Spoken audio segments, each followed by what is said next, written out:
So I work at the Mulvane Public Library. I have been here for about 2 years now.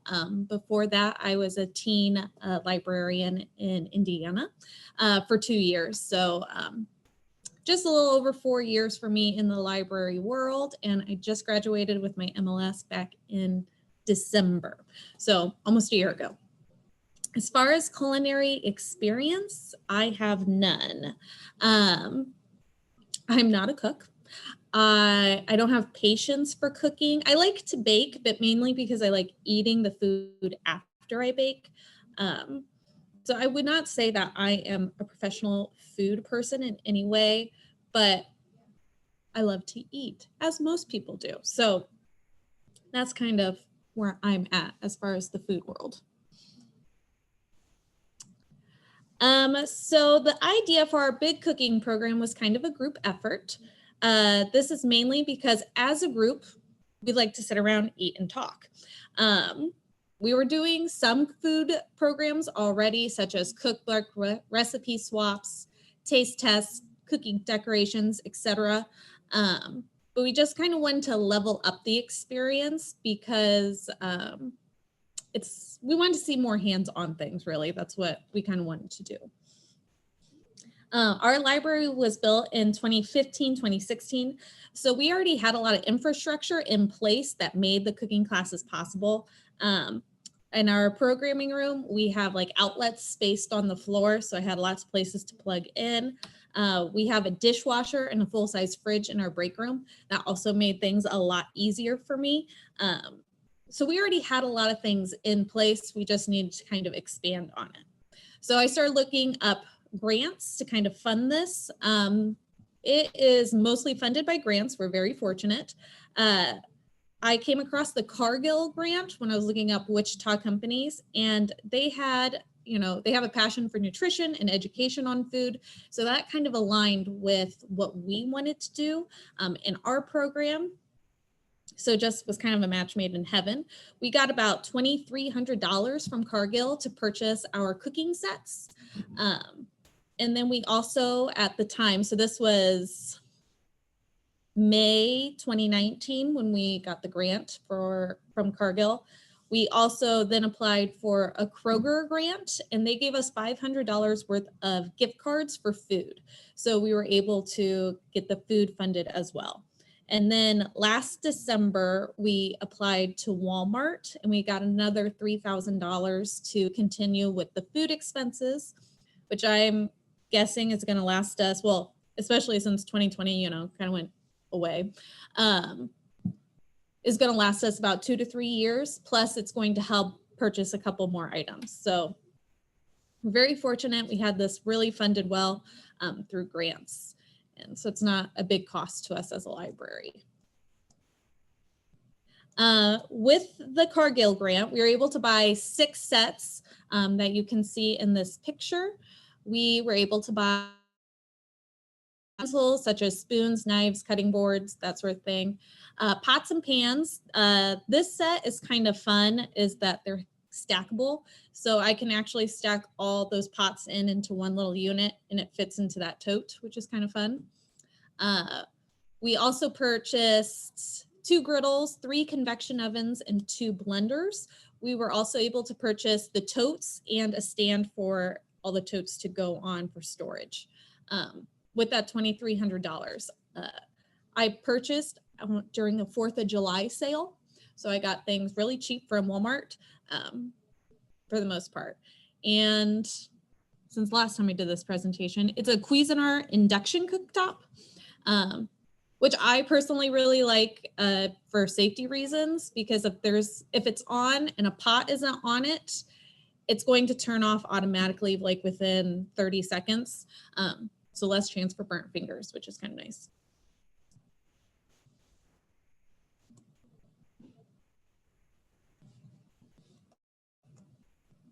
Oops, went too far. So when I developed this project, I really wanted to focus on health as much as possible with all of our programs. I work with teens and adults that's my current role.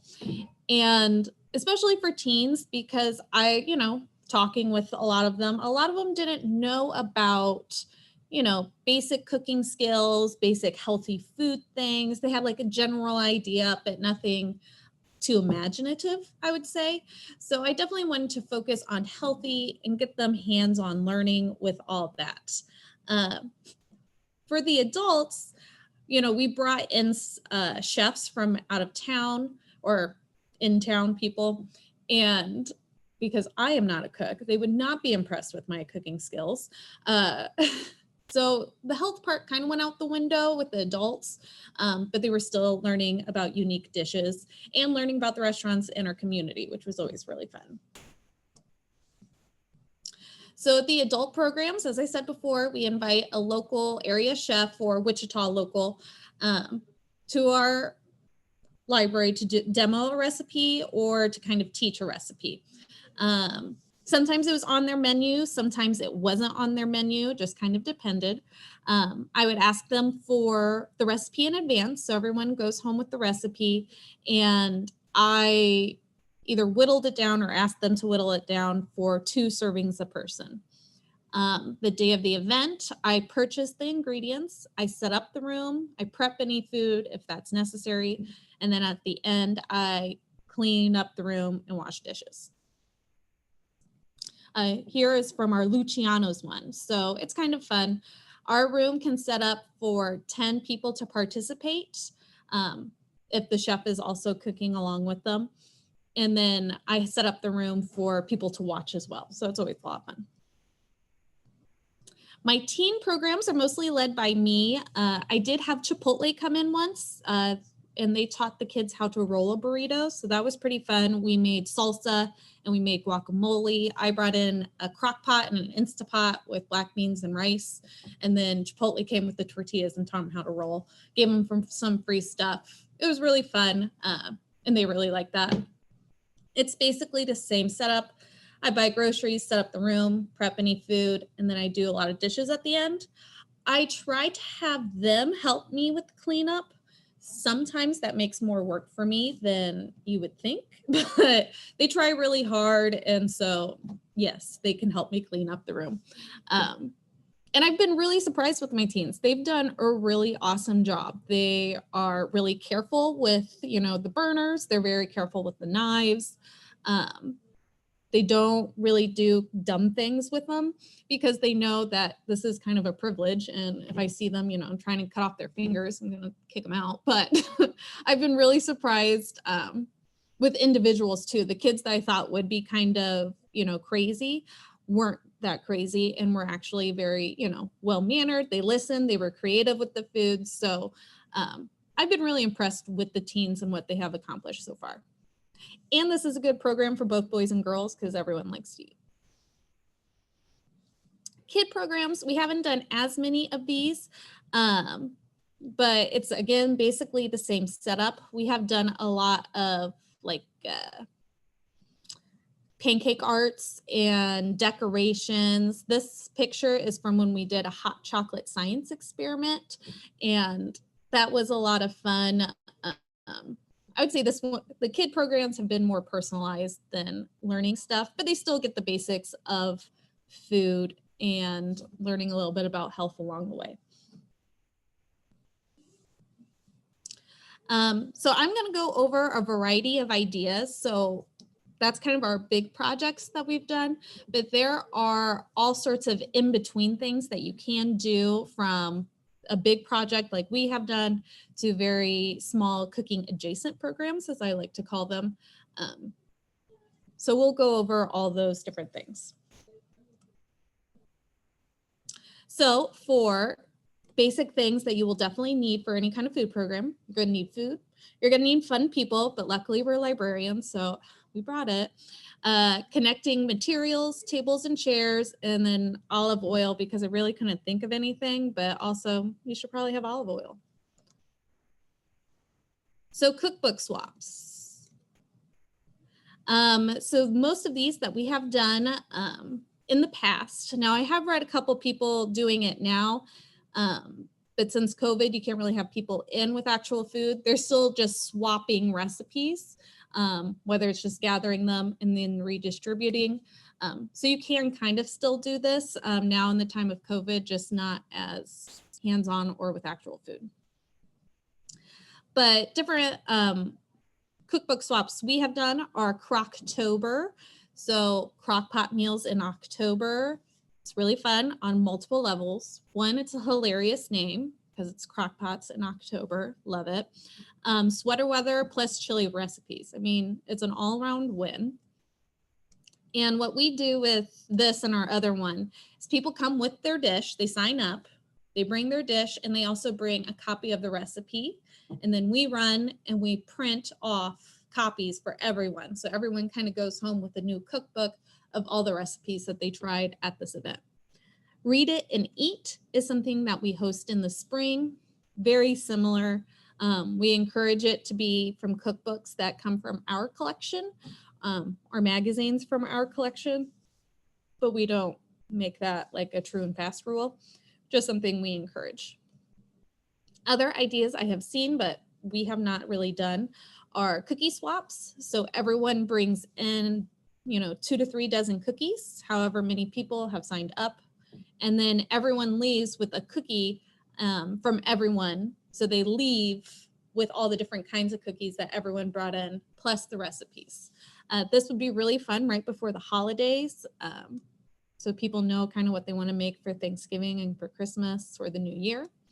And another party that I saw that I thought looked really fun is salsa and jam parties. So if you're in an area where a lot of people make their own salsas or they make their own jellies, they can come and show off their skills.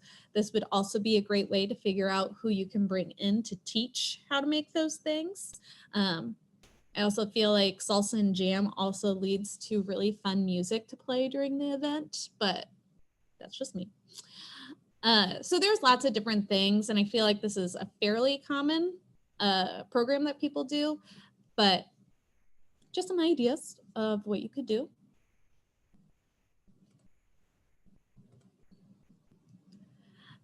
This one for setup, you'll need your tables and chairs, however many people you have oncoming. You'll need lots of electrical cords, especially if you're doing the Crocktober. You need to plug in all those crock pots, cups and plates. The challenge really is the running and making all the copies, since it's kind of a quick thing to do right at the beginning. It's kind of nice to have another person who's willing to do that and run back and forth. Other notes, we do have people pre-register for a couple different reasons, so we know how many people are coming, but it also prevents people just dropping in for the free food and not bringing anything themselves. I guess that was an issue before. Kind of, that's something that we had experienced. You know your own people very well, so if that's not an issue, you don't really have to play by that rule. We also make it an adult-only event, just to, again, prevent people from bringing, the entire family in just one little dish. But again, you know your people, you know your community, so you can play with that rule if you want. Demonstrations. So this one is just inviting people to come in and demonstrate how to cook a recipe. You can bring in local chefs. You could bring in people like a coffee shop owner to talk about coffee. Last December, we had the local coffee shop come in and talk about tea. And so she demoed how to steep and make all the different types of tea. You could also invite someone who is just kind of handy and loves new kitchen gadgets, and they can come in and bring a kitchen gadget. Right now, air fryers are kind of popular. So if you know someone in your area that has an air fryer and wants to come and show people how they use it, that would also be a very fun demonstration. Again, things that you'll need beforehand. You need to buy the food, set up tables and chairs. As far as the challenge is making people understand the rules when signing up for it. Yeah, that's basically it. And then make sure people pre-register, again, just so you know your numbers.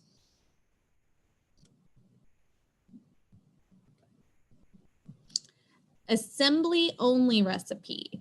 So There are lots of recipes that don't actually involve any fancy kind of cookware. You can probably get away with just having knives, cutting boards, and mixing bowls. These I find really fun. I especially like them for the kids and teens because they don't involve heat or that sort of stuff. Items include guacamole, salsa, no-bake cookies, salads, smoothies, sushi. There's lots of different things that they can make and be really excited about making their own food that doesn't involve heat. So if you can't afford kind of those big things, you can just do the smaller. I also, like, if I had to bring in something, like when we made the burritos, like I said, I brought an Instapot and a crock pot for the rice and beans. And then that was just already there. And they just made the salsa and guacamoles.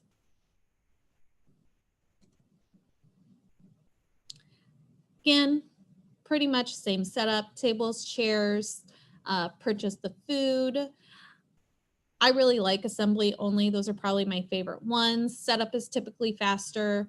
And it's just a little less stressful, I would say. And other notes, we have people pre-register, consistency. For our food programs, what we have done, because we found them to be very popular, is we would have people, sorry, I just saw I had chat. We have had adults sign up for the programs like 3 months in advance. So for example, I had February, March, and April's cooking classes all set up.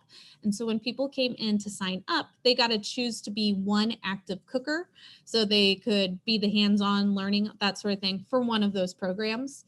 And then they got to sign up to be on the watch list, or people just in the audience. And then if people canceled, decided that they couldn't be part of the active cooking, we bumped people up.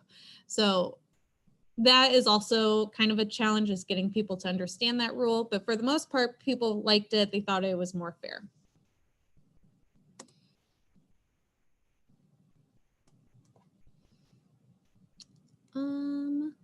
Hands-on cooking.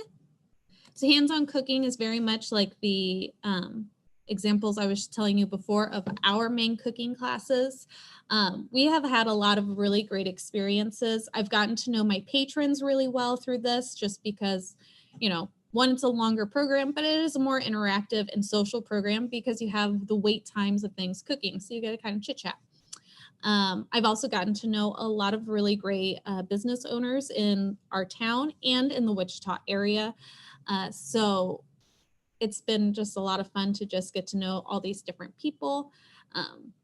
Our adults are usually really fun and have really great questions for the chefs. So we get to learn a lot about their background, why they decided to open the restaurant, what kind of food, and they bring in all sorts of other people in. This photo to the right, the woman is the owner of Beautiful Day Cafe in Wichita, and she came in and taught us how to make this like one pan skillet meal. But then the gentleman is actual local farmer, and he brought in all this beautiful fresh produce for us to use. So we didn't even have to purchase it, which was pretty awesome. And he talked about his farm and, the things he was growing. And it was beautiful to look at. So it's just been kind of fun, all the different things that we've gotten to see with this program. And then cooking adjacent programs. These are things that don't necessarily need food, but are just a lot of fun things to do. So nutrition, like you could have a nutritionist come in and talk about different food. I think this would also be fun with food bloggers. I am really into watching like TikToks and Facebook videos of different food bloggers. Emmy Made in Japan, Tabitha Brown, Nicole the Nomad, just watching all their different videos I enjoy. So this would also be a fun thing if you could get someone maybe local famous to just talk about food at your library through a Zoom meeting. That'd be fun. Cookbook authors or food bloggers. Taste tests. So this one I haven't done really, but I thought it was really cute. This could be a really fun way for kids to be introduced to food, toddlers, or just younger children. You could have different vegetables laid out and they could draw the different vegetables. They could smell the different vegetables. If they wanted to taste it, they could try to taste it. No pressure, so that way you can avoid meltdowns. But just a fun way. I also saw it with herbs, so that would be more for adults if they want to come in, smell the herb, taste it on a different roasted vegetable or something. That would be kind of fun. Again, it's not them really cooking, but it's food adjacent. Restaurant talks. You could bring in a restaurant just to talk about their own restaurant, what made them decide to open up the business, their challenges, what is their story with food. A lot of times when you look through a cookbook, they will give you stories of why they like cooking with grandma, or they're from a different country and so they connect with it with food. So that's, again, another great way to do that. I don't really have a slide for this, but with, COVID-19, we obviously had to not do some of our cooking classes. And we have recently tried to incorporate some video ones or outside ones. Last week, yeah, I think it was last week, we did grilling outside of the library. And one of our employees, he's just a really good cook and he likes to grill. So he brought his little portable grill and we all sat outside and he showed how to, cook a steak, how to cook pork chops. And then he made this really fun dessert. But that was really fun and it was outside to kind of avoid all the COVID stuff. I also recently, I haven't released it to the internet yet, but Gabby's Peruvian restaurant in Wichita, they let me come in and we talked about different appetizers. She also talked about just, again, her restaurant. She does South American food, so she talked about South American food, which was really fun. So I'm excited to release that for our patrons. She was supposed to come back in April, but like I said, COVID happened. So we're hoping to have her in the future, but it's kind of fun, different food that you don't normally see.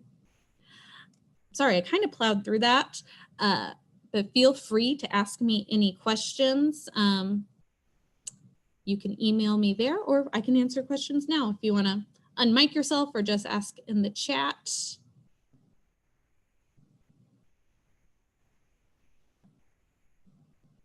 Let's see.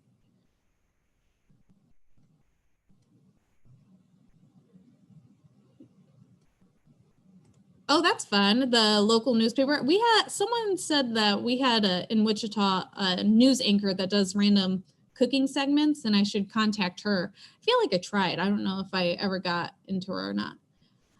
I really haven't done any cooking programs through Zoom yet. Like I said, I'm going to release that one video.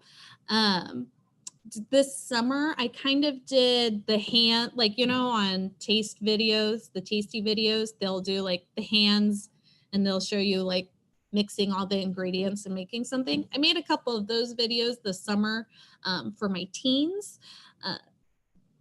I can't tell you whether or not they were really great or not. I mean, people watch them, but that was kind of fun. And then I didn't really have to show my face. I'm kind of weird. I don't necessarily want people to be looking at my face all the time.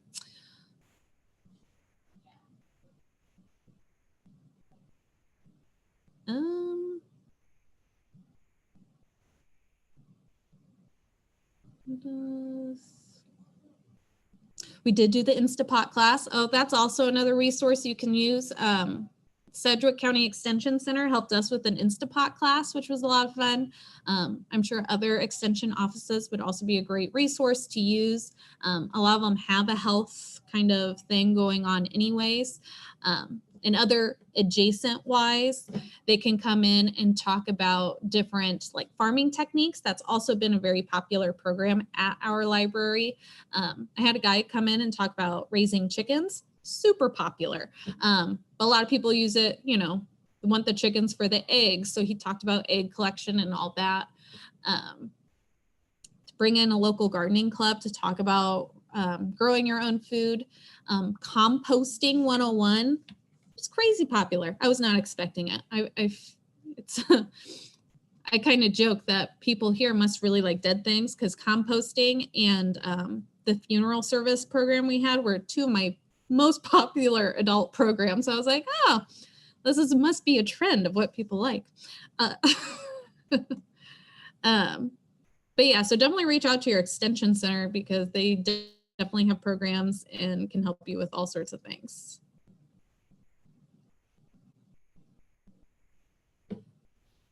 Ooh, a baker, that would be a lot of fun.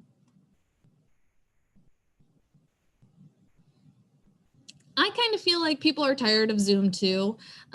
As far as teens, I've had really poor luck getting them to participate. I feel like videos are a little better just because people can watch them on their own time. We also did a bee video where a local beekeeper from Wichita, he let me go in, which was really fun, and see his beehives. And he talked about collecting honey and that sort of stuff. And so I did a video on that. The biggest issue with that one, I think, was it was way too long. I feel like there's a sweet spot of how long a video needs to be, which is hard. It's definitely hard because you're like, I want to share all this content, but not a lot of people want to sit and watch a 15-minute video.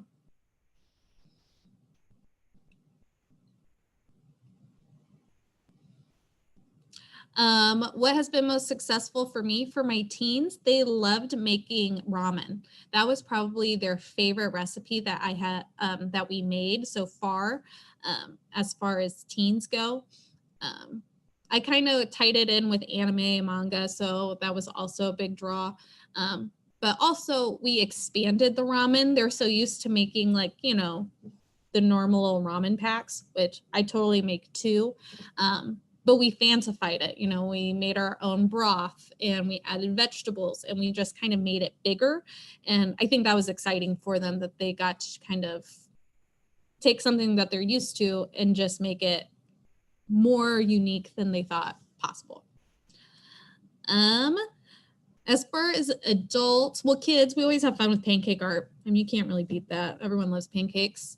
And then adults, we've had a lot of really great programs. It's amazing how many people are willing to help the library when you just email and ask. I haven't had to pay anyone to come in yet, but I had places like George's French Bistro. We've had Luciano's. We had Medis come and show us how to make their hummus, which was super fast. Very good, though. The Beautiful Day Cafe. We've had a lot of really great restaurants come in. So it's really hard to say which one's the best because they've all been very good.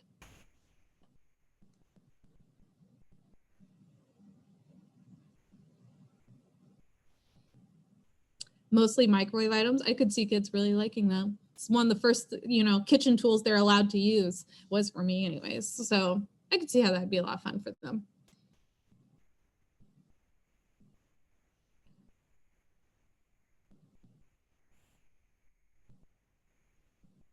We've done taste tests where we compared name brand and store brand. I know before I got this job, so summer of 2018, that they did a big Oreo taste test where they had the different kinds of Oreos in bags, and then they tasted each one and tried to guess the flavor, and they had a lot of fun with that one.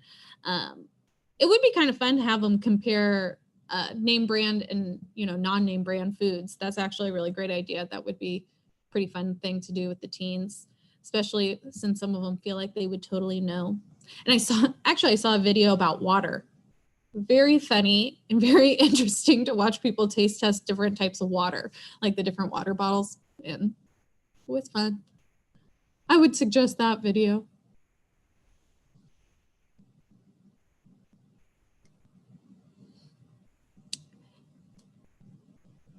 And like I said, you're more than welcome to email me. You can follow us on Facebook, Instagram, Twitter, TikTok. Not a lot on TikTok yet. For just the different ideas that we do. will get posted on there for programs. I don't think my PowerPoint is up onto the Google Doc, but I can either figure that out or you can email me. I'm happy to email you their PowerPoint as well. Yeah, Maggie, if you send that to me, then I can put it into the folder for everybody. All right, perfect. All right. Well, thank you. Sorry, Excellent. I kind of powered through. I got nervous. That's all right. I think you did great. A lot of things to think about here. And you made us all hungry right before lunch. So, hey, it right before lunch. I know. Well, thank you. Anybody have any other questions?